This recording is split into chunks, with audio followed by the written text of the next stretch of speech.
এই মুহূর্তে রয়েছি আমি বর্ধমানের একটা ঐতিহাসিক স্থানে। এটা হচ্ছে গিয়ে পীর বাহারামের সমাধি। এখানে লেখা রয়েছে শের আফগান খান বা শের আফগান আর হচ্ছে গিয়ে কুতুবুদ্দিন। ও দুজনা ফাইট করে দুজনাই মানে মারা গেছে। যাই হোক, এই তো এই কাকু একটু ইনফরমেশন দিয়ে দিলেন। এখানে দেখো সমাধি রয়েছে শের আফগান আর কুতুবুদ্দিনের সমাধি। এনারা দুজনা ফাইট করছে, ফাইট করা অবস্থায় মারা গেছে, এখানে ওনাদের সমাধি দেওয়া হয়েছে। পীর বাহারাম বাবা না, ইনি জায়গিরদার ছিলেন এখানকার।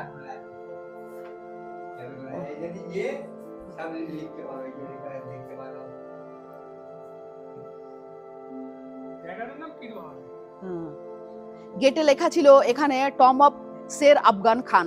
শের আফগান খান হচ্ছে জাহাঙ্গীরের স্ত্রী নূরজাহানের প্রথম হাজবেন্ড।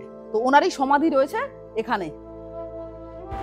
একটা কুতুবুদ্দিনের সমাধি আর একটা শের আফগান খানের সমাধি।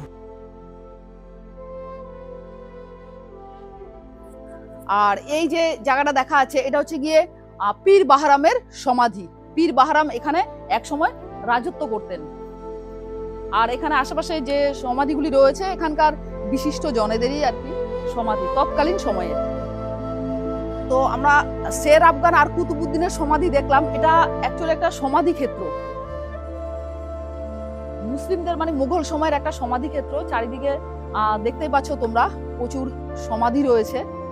এখানে বিশিষ্ট জনদের সমাধি রয়েছে। স্থান বর্ধমানের, যে এখানে 3 জন বিশিষ্ট মানুষ মুঘল সময়ে যারা রাজত্ব করতেন তাদের সমাধি রয়েছে এবং তখনকার প্রচুর মানুষের বিশিষ্ট জনদের সমাধি ক্ষেত্র।